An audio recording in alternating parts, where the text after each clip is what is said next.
terceiro ano do reinado de Joaquim, rei de Judá, Nabucodonosor, rei da Babilônia, ele veio a Jerusalém e a sitiou. O Senhor entregou Joaquim, rei de Judá, nas suas mãos, e também alguns dos utensílios do templo de Deus. Ele levou os utensílios para o templo do seu Deus, na terra de Sinear, e os colocou na casa do tesouro do seu Deus.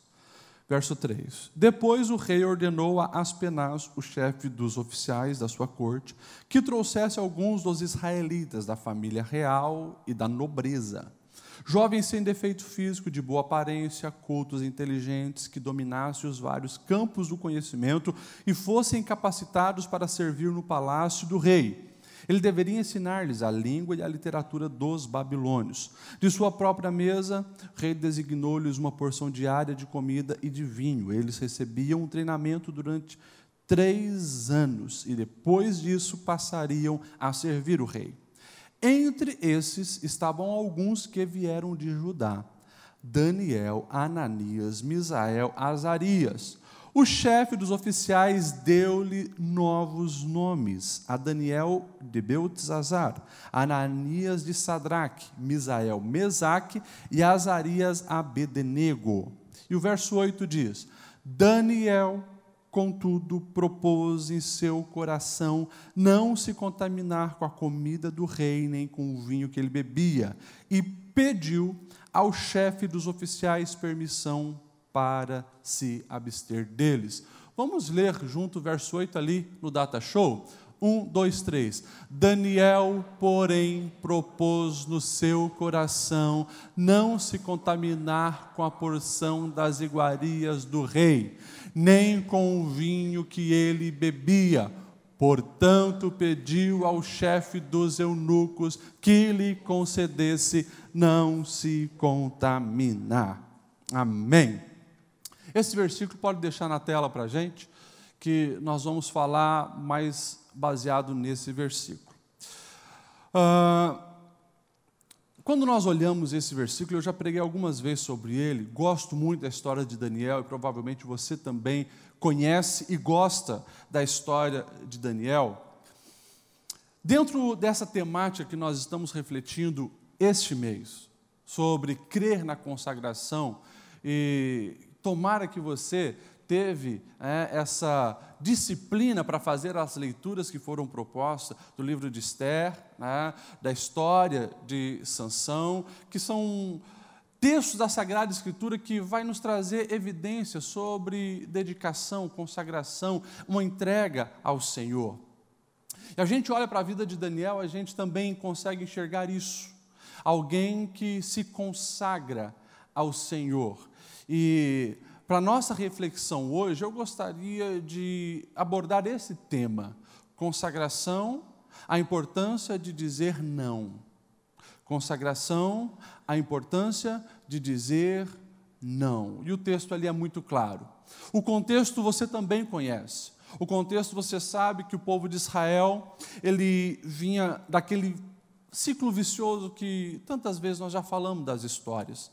O povo sai da terra do Egito, onde eles eram escravos, eles são conduzidos por Deus de uma maneira fantástica, assustadora, maravilhosa, para a terra prometida, onde em cada passo que eles dão, Deus deseja mostrar que quer cuidar deles. E quando você vai, por exemplo, numa viagem como essa que a gente faz, e a gente sai do Egito e a gente entra em Israel por terra, você olha para todos os lados, o que você consegue enxergar é pedra, areia, rocha, pedra, areia. De vez em quando tem uma plantinha que consegue brotar e é um único verdinho que você encontra. E daí o contraste ele se torna muito real, porque no Egito a gente consegue ver frutificação. Desde sempre você sabe que os lugares mais férteis da terra foram o Crescente Médio e ali a terra do Egito, por causa do rio Nilo. Os pepinos e melões que a Bíblia vai citar, que o povo começa a sentir falta, até hoje, né, é uma das virtudes lá do Egito, porque tem em fartura e em abundância. E Deus tira eles ali, do Nilo, um local de muita prosperidade, e leva para o meio do nada, do deserto. Mas todo dia cai pão do céu, tem água saindo da rocha, tem uma nuvem os protegendo do calor e tem uma coluna de fogo iluminando e os aquecendo no frio do deserto. Deus queria mostrar para o povo: confia em mim, eu vou conduzir vocês, vou proteger vocês, vou prosperar vocês, vou suprir as necessidades de vocês. Mas a gente sabe que o povo ainda não tinha tirado o Egito do coração. Eles levam provavelmente um molde de um Deus egípcio, e quando Moisés demora um pouquinho no Sinai, eles ali começam então a voltar o coração para esse outro Deus, constrói ali o bezerro de ouro, e a gente sabe que aquele povo só murmura, só reclama, e aquela geração toda tomba no deserto. A geração posterior entra, mas quando eles entram, desobedecem de novo o Senhor, não obedecem os mandamentos, se contaminam com os outros povos, vivem em pecado, e daí entra naquele ciclo que a gente conhece. Eles pecam, Deus se afasta, o inimigo ataca, os destrói, eles, sentindo a dor, se arrependem, clamam a Deus, Deus age com misericórdia, levanta um guerreiro, levanta um juiz, levanta uma mulher como Débora, liberta o povo, até que quando as coisas estão confortáveis, de novo ele se mistura com os outros povos, pecam, adoram outros deuses, Deus se afasta e vira esse ciclo. Até que chega o momento que Deus diz: basta. Profeta se levanta falando: 70 anos vocês estarão em exílio. A gente sabe que o templo é destruído agora com Nabucodonosor. Há uma guerra onde nós vamos ver tanta dor, tanto sangue, tanta angústia, tanta tristeza, o povo de Deus passando que não precisava. Quando você lê, por exemplo, Lamentações de Jeremias, você vai entender o absurdo que eram essas guerras naquele tempo. Nós estamos falando de mais de 2000 anos atrás, né? Era por volta de 800 a.C., você imagine, 600 a.C., você imagine essa cena, as guerras demoravam semanas, a cidade cercada, não entrava alimento, não saía, eles procuravam as fontes de água para interromper a água, e o povo ficava dentro da cidade à míngua. Chegava um momento que não tinha mais água, não tinha mais comida, e daí você vai ver o próprio Jeremias dizendo o quê? Ele viu uma mãe olhando para outra e dizendo: hoje nós comemos o meu filho, amanhã o teu. Combinado? E elas combinam isso, mas de repente, né, a que ofereceu o filho para o segundo dia, ela some com o filho e apenas o primeiro neném morreu. Coisas assim aconteciam. E a gente vai ver que o cerco que Nabucodonosor ele faz na Babilônia, ele traz pelo menos 3 levas. E numa dessas levas nós vamos ver, ele com muita sabedoria identificou pessoas capazes, filhos de pessoas abastadas que estavam em Jerusalém, os nobres de Jerusalém, e disse: esses meninos inteligentes, nós vamos dar um tratamento especial, porque nós queremos formar a mente deles conforme a nossa visão, conforme a visão dos caldeus. Futuramente, eles mesmos governam o povo deles, são do povo deles, mas do nosso jeito, com a nossa maneira, e é isso que acontece. E lá está alguns, talvez dezenas, quem sabe até centenas de judeus, agora na Babilônia, e a Bíblia vai destacar o nome de 4 aqui: Daniel, Misael, Ananias e Azarias. E, claro, hoje nós vamos focar mais aqui sobre Daniel, e esse versículo que nós lemos ali já evidencia algo muito importante. Daniel, ele havia tido experiências com Deus lá em Jerusalém, e quando ele é levado para um outro povo, com outros deuses, com outras línguas, com outros costumes, nós vamos ver Daniel focado nos seus propósitos de consagração e dedicação ao Senhor. Eu sempre digo que cada momento que nós temos com Deus, hoje, por exemplo, você poderia estar em tantos lugares, você escolheu vir na Assembleia de Deus, no culto de ensino, e receber algo que Deus tem para ti. A experiência que você está tendo hoje, você pode ter certeza, ela vai contribuir para te fortalecer nas adversidades do amanhã. Não negligencie cada momento que você tem com Deus. Ah, pastor, mas quem sabe ir na igreja uma vez por mês, está bom. Não é bem assim. Eu sempre comparo o alimento espiritual com o alimento físico. Se eu comer hoje e achar que o alimento que eu comi hoje vai dar para a semana toda, é bem provável que no terceiro dia eu já estou desfalecendo de fome e desmaiando. Espiritualmente nós somos assim. Nós precisamos entender que a experiência de hoje, ela vai me fortalecer para os desafios do amanhã. Daniel, ele valorizou as experiências que ele teve com Deus em Jerusalém. Provavelmente recebeu instruções, como todos os filhos de israelitas e judeus recebiam, levou aquilo a sério e teve experiência com Deus agora na Babilônia. Daniel está lá e ele tem a ousadia, a coragem de dizer não, quando identifica que a proposta do rei envolvia pecado, envolvia corrupção, envolvia afastamento do seu Deus. 3 palavras eu quero destacar nesse texto que nós vimos. Primeiro é a palavra propôs. Daniel, porém, propôs. Esse propôs é o mesmo radical de propósito. Ou seja, Daniel, ele no seu coração propõe não se contaminar, porque ele conhecia qual era o propósito da sua vida. Daniel, ele chega na Babilônia, como eu falei, um contexto todo diferente, mas no seu coração já estava definido que naquele lugar, mesmo com todas as coisas diferentes, o seu propósito de vida continuava o mesmo: exaltar e glorificar e viver para o Deus de Israel.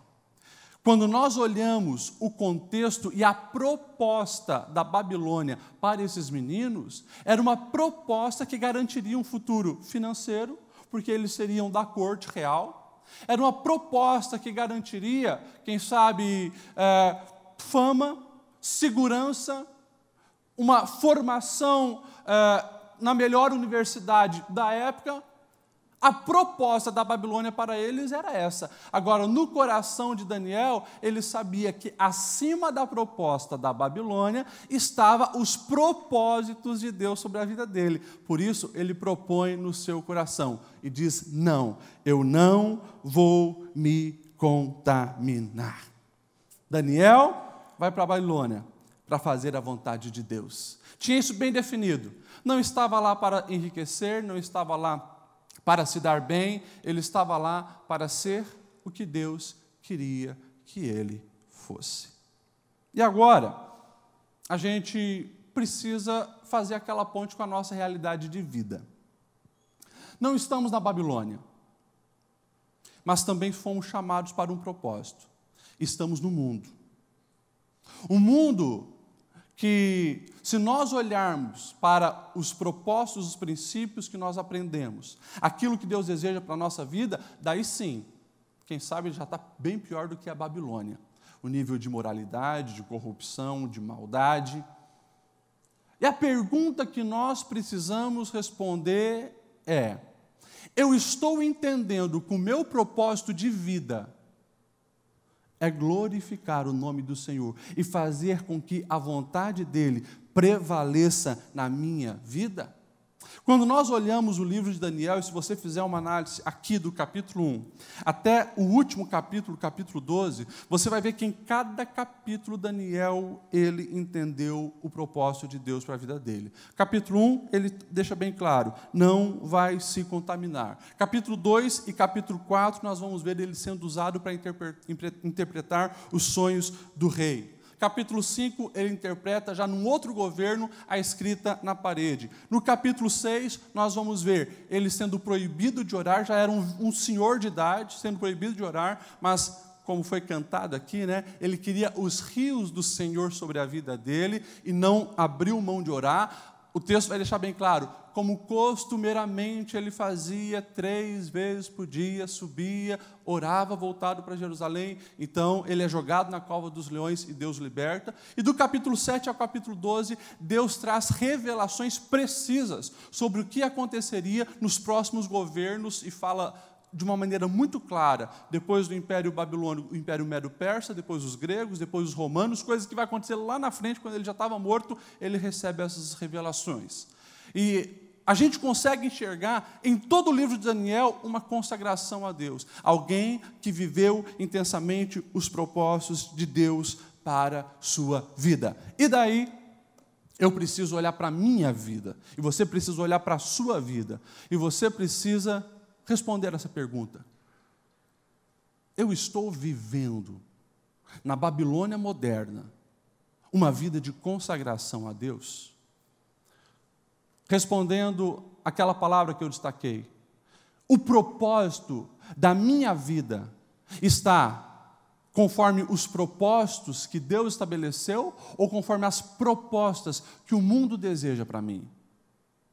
Meus irmãos, se você olha hoje para as pessoas com quem você convive, para as pessoas que estão ao nosso redor, sinceramente, quais são os propósitos da nossa geração? Você que convive aí com os jovens. Money, é isso? Money. De ponta a ponta do mundo, as pessoas querem dinheiro, lutam por dinheiro, são corruptas com o dinheiro. Quando você vai em viagens internacionais assim, você vê que essa ambição pelo dinheiro, independente de religião, de povo, de cultura, é geral. Dinheiro. Quais são mais os propósitos da nossa geração? Os desejos, o que eles querem para a sua vida? As pessoas que você convive no trabalho, o que eles estão buscando? Eles estão buscando, além de riquezas, eles estão buscando todo tipo de prazeres, eles estão buscando suprir as suas necessidades pessoais, independente se agrada a Deus, não, se vai ferir o outro ou não, e assim por diante. Hoje eu até cheguei atrasado no culto, estava uns 40 minutos no telefone, um pai de família, desesperado, sem saber o que fazer com o filho jovem. Virou o cabeção, disse que não quer mais estudar, não vai mais para a escola, está no ensino médio. Quer só ficar com a namorada, não quer fazer nada da vida, não quer fazer nada da vida, mas quer ser bancado pelo pai. A gente se pergunta, quais são os propósitos da nossa geração? Só que entre as propostas de Deus e as propostas do mundo, eu preciso responder para a minha vida. Eu, como pastor Lediel, o que você está buscando? Que Daniel seja um exemplo para cada um de nós. E que a gente possa olhar para as propostas do mundo, por mais que sejam agradáveis aos olhos, por mais que sejam tentadoras, mas que a gente tenha a ousadia de dizer não. Só que consegue dizer não, tem força para dizer não, quem já descobriu qual é o seu propósito de vida. Eu sempre digo que Jesus, ele não deu o golpe do baú em ninguém. Quem quer vir após mim, negue-se a si mesmo. Que os propósitos de Deus estejam claros no teu coração. Vocês que leram, por exemplo, a biografia de Sansão, você vai ver que Sansão foi escolhido do ventre, com o maior nível de consagração, que era o nazireado. Uma entrega total, onde a aparência evidenciava, não se corta o cabelo, não se corta a barba, não toma vinho, não toque morto, a gente vai ver isso. Mas o tempo todo, ele é cercado com outras propostas. E a gente sabe que Sansão é aquele nazireu, que toca no leão morto, é aquele nazireu que engana, é aquele nazireu que mente, é aquele nazireu que, quando toca no leão morto para pegar um mel, compartilha com a sua família, compartilha com os seus pais algo que ele não poderia fazer. A gente vai ver ele quebrando todos os propósitos. E tudo isso tem uma consequência.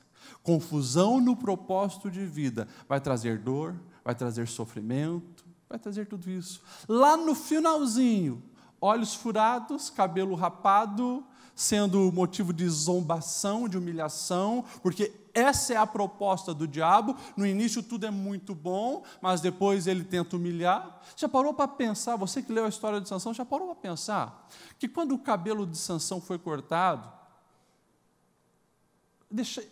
não tem explicação como alguém pode cortar o cabelo e não consegue matar. que a mesma navalha que cortou o cabelo de Sansão poderia cortar o pescoço dele. Assim como ele não percebeu que o seu cabelo estava sendo cortado, porque ele estava em sono profundo, a sua garganta poderia ser cortada. Por que isso não aconteceu? Justamente é os planos do diabo. Os filisteus não queriam matá-lo, queriam humilhá-lo, queriam zombar, queria depois evidenciar o troféu da humilhação. É claro que até isso Deus permitiu, porque depois, lá no finalzinho, quando ele se arrependesse, quando ele se humilhasse, Deus ainda ia fazer com que os propósitos acontecessem. Mas o diabo faz exatamente desse jeito. Ele apresenta as coisas assim, mas depois o desejo dele é humilhar. O desejo dele é zombar, é ridicularizar. E lá no finalzinho, o texto vai dizer assim: mas o cabelo de Sansão começou a crescer de novo. Ele se lembra da aliança que Deus tinha feito com ele, se arrepende dos seus pecados, pede uma última oportunidade. E ele cumpre o propósito que era livrar o povo de Deus da mão dos filisteus.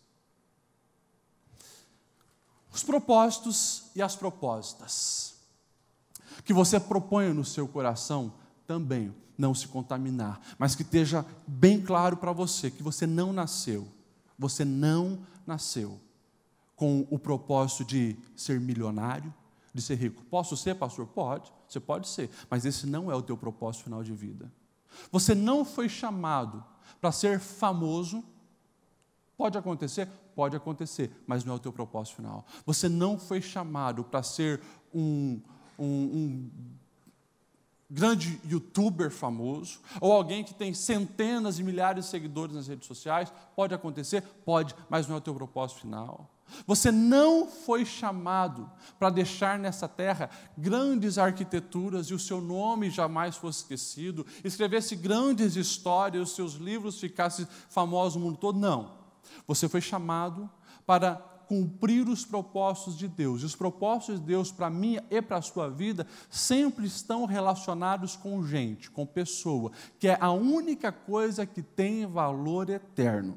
Então, que nesta noite, ao ouvir um pouquinho da história de Daniel, você também venha ter coragem de dizer não para a proposta infernal, porque você sabe qual foi o chamado que Deus fez no teu coração. Você tem um propósito de vida. E o propósito que Deus te escolheu, colocou você, é para que você invista na eternidade, é para que você realmente seja sal, seja luz, seja uma bênção por onde você passar. O propósito da sua vida é ser parecido com Cristo. E isso resume o chamado de Deus para todos nós. É claro que Deus vai usar dons, talentos, áreas específicas na minha e na sua vida. Mas se as pessoas olharem para mim e para você e não conseguir enxergar Cristo, ver o diferencial que você tem, nada do que você vai fazer, nada vai compensar a escolha que você fez para a sua vida. Então,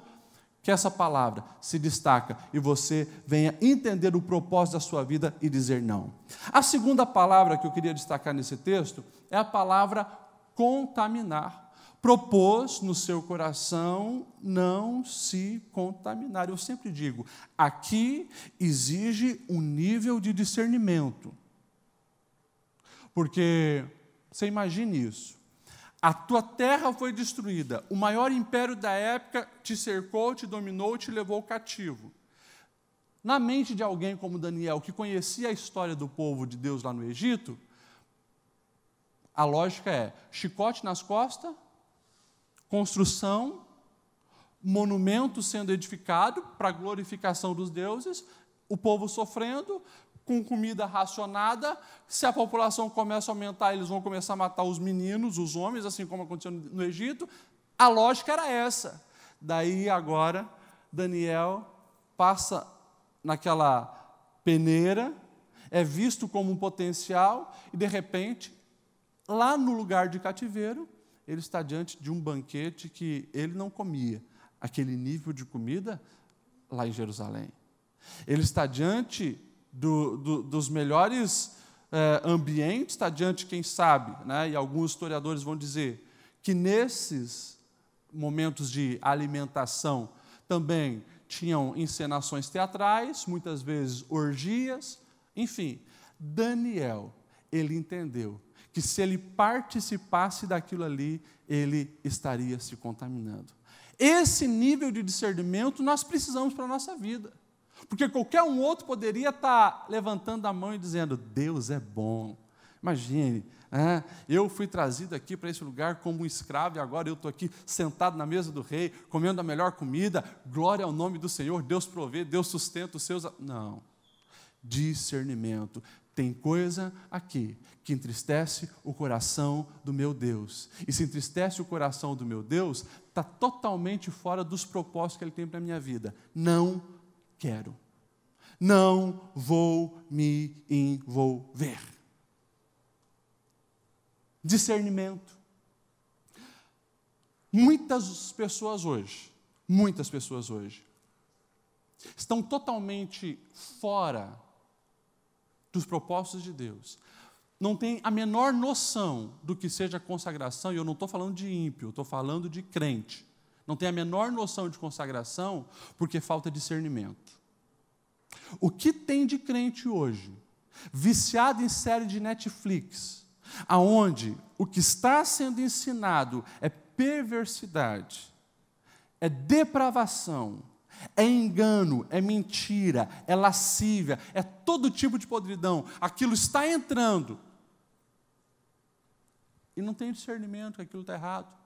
Porque todo mundo faz, todo mundo vê, todo mundo pensa desse jeito. O coração está se apodrecendo e ainda não se tocou. Não, mas esse negócio isso é coisa de crente quadrado. Eu posso ouvir qualquer tipo de música, ligo lá a rádio, na Jovem Pan, e o que vai vindo eu estou recebendo. Falta discernimento. Quando nós falamos consagração, o mesmo radical de sagração é de sagrado. Consagração é um chamado para viver em santidade.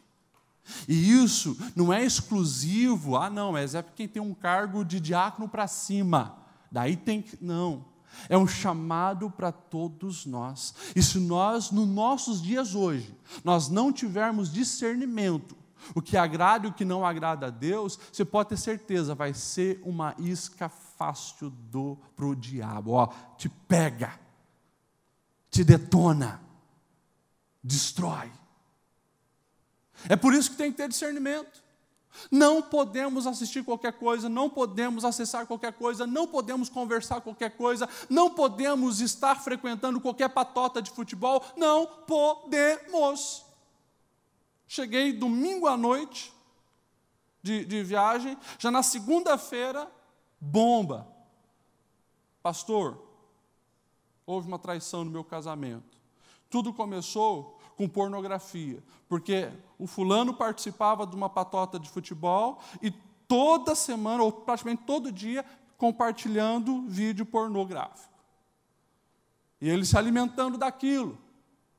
E quando viu, caiu em tentação, traiu a esposa. E mais uma família destruída. Por quê? Não tem discernimento. Não, mas todo mundo está lá, todo mundo está recebendo isso. Você não é todo mundo. Você foi chamado para ser diferente. Você foi chamado para ser consagrado ao Senhor. É separado para Ele, para a glória dEle, para o louvor dEle. Não tem como. Daniel, ele sabia que se ele permanecesse lá, na mesa do rei, se alimentando daquilo, bebendo daquele vinho, ouvindo aquelas conversas, vendo aquelas mulheres, ele jamais seria quem ele foi. Nós nem falaríamos de Daniel. Na verdade, nós mal e mal ouviríamos de um tal de Beltesazar, que era do povo judeu e passou pela Babilônia. Mas hoje nós conhecemos o nome de Daniel.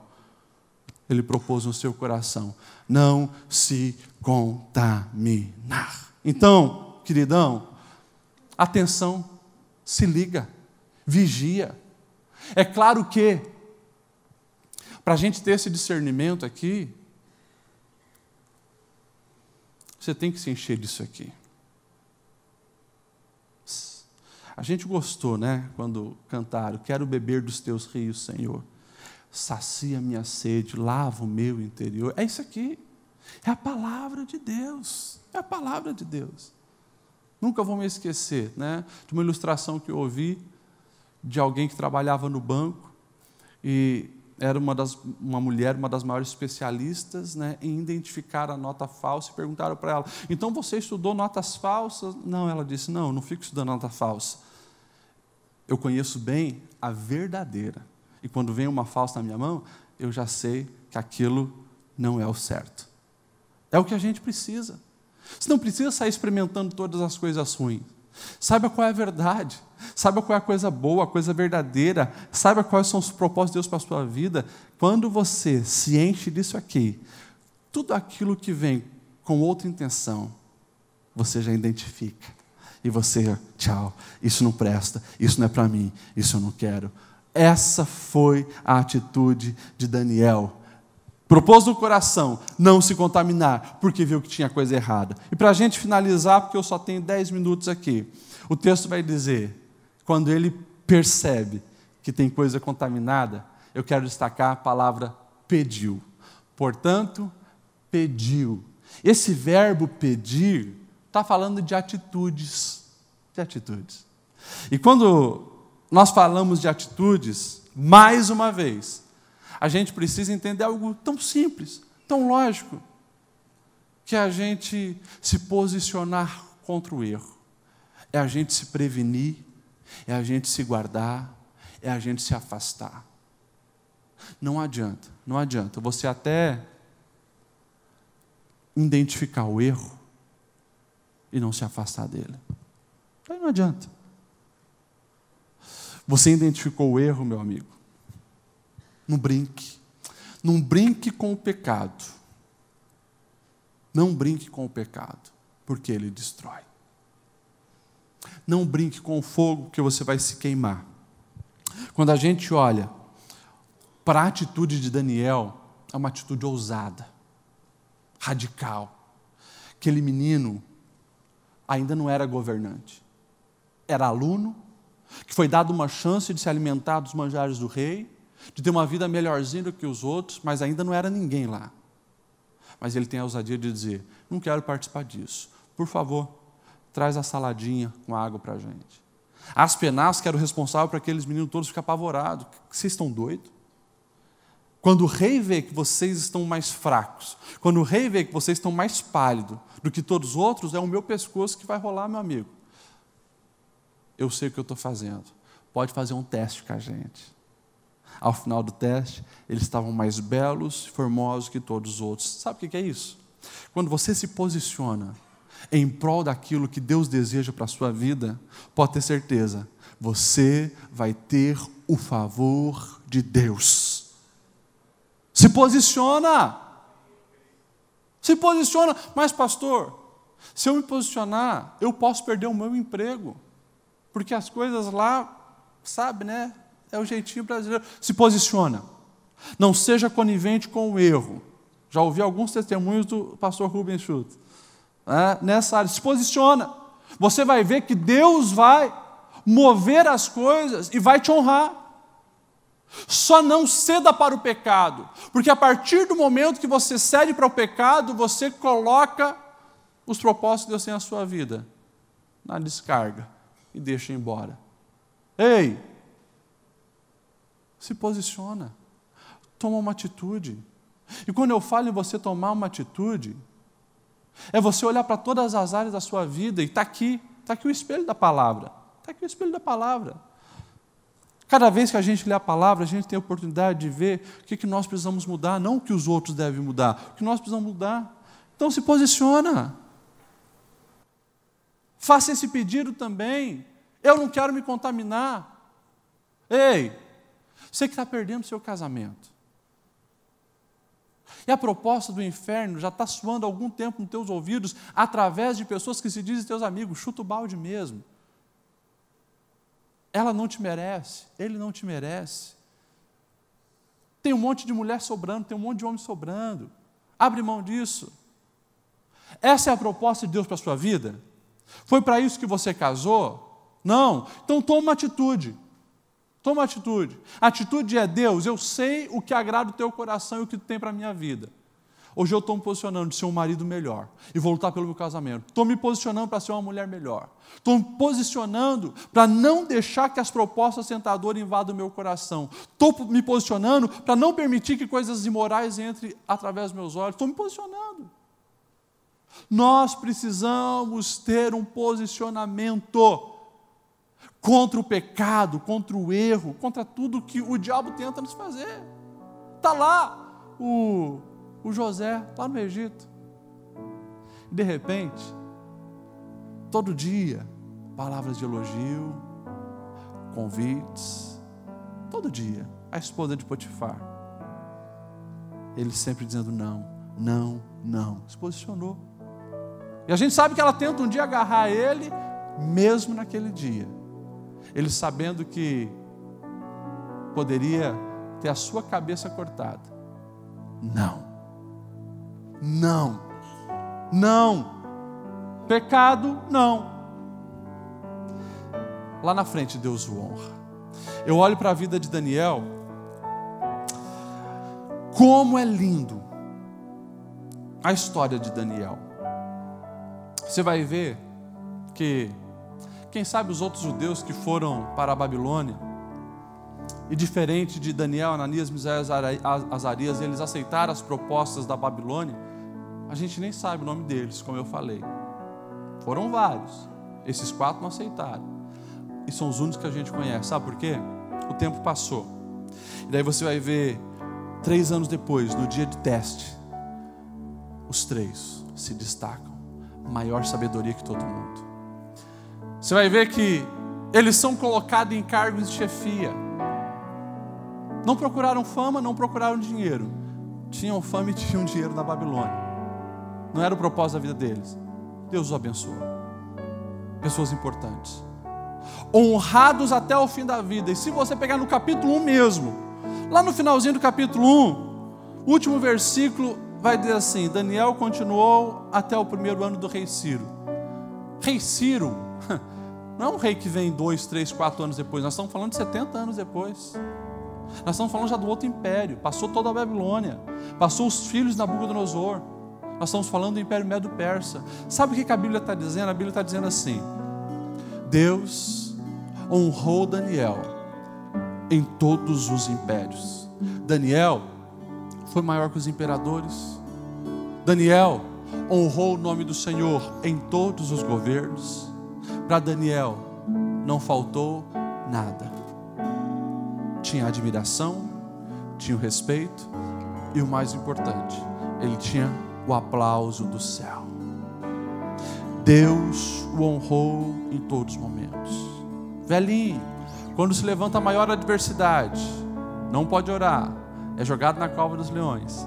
Deus fecha a boca dos leões, o tira de lá. Quem é jogado para alimentar os leões famintos? Os inimigos de Daniel. E todos os governos, a gente vai ver cartas escritas, o meio de comunicação principal das monarquias, dos imperadores. Louvado seja o nome do Deus desse Daniel, porque é o verdadeiro Deus. Nabucodonosor, ele chega a dizer: ai daquele que fala mal contra o Deus do Daniel. Escolheu o propósito da vida dele: eu quero glorificar o nome do meu Senhor, eu me consagro para isso.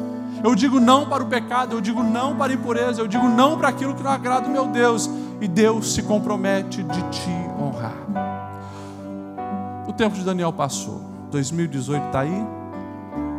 Hoje tem eu e tem você.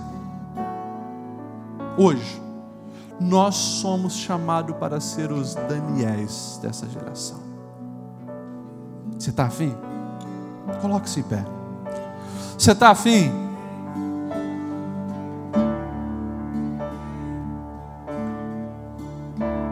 Ei, consagração só vai ser uma palavra no mural da Assembleia de Deus para você, se você não aprender a dizer não. Aprenda a dizer não para todas as propostas que não agradam o coração de Deus. Não vão ser poucas, vão ser muitas. Não estou falando só de área da sexualidade. Estou falando da área profissional, eu estou falando da área relacional, eu estou falando da área financeira, eu estou falando de todas as áreas. Vai ter um monte de propósito, mas que o teu coração esteja afinado com o coração de Deus. Como que eu vou saber, pastor Lediel?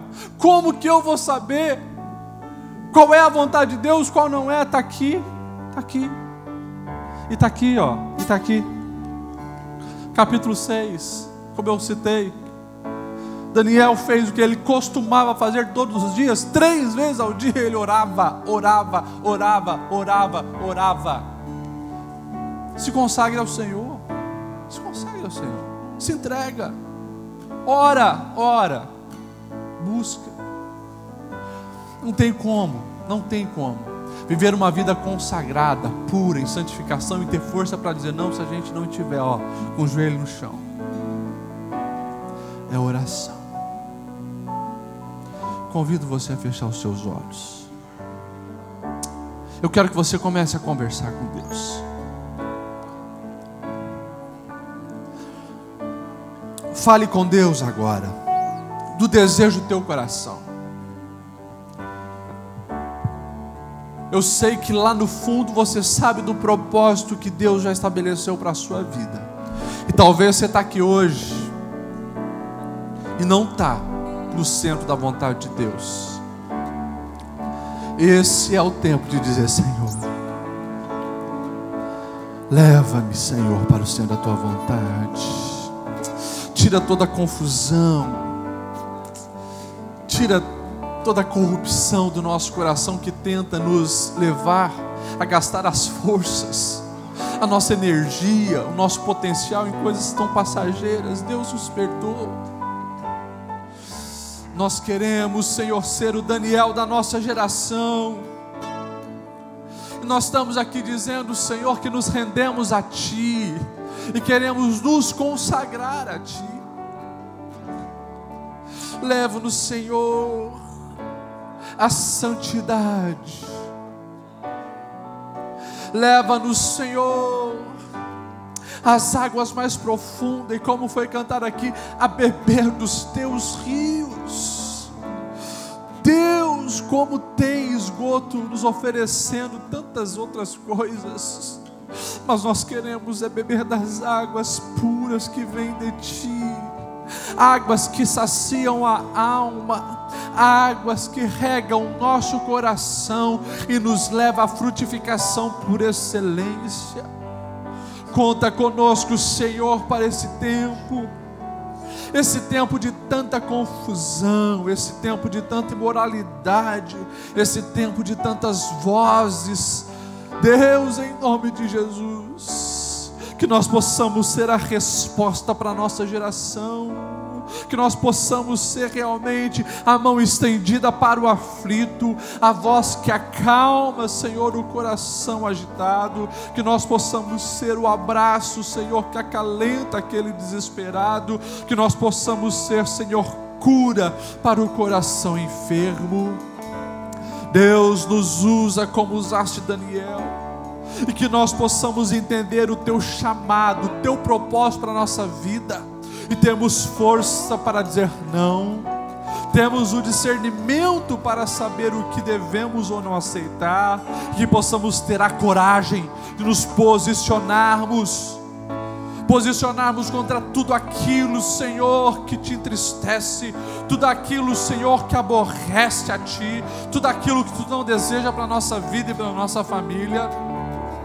Nós nos posicionamos, Senhor, e nós dizemos não para o pecado, não para a corrupção, não para a imoralidade, não para a avareza, não para a maledicência, não para a calúnia, não para a desordem.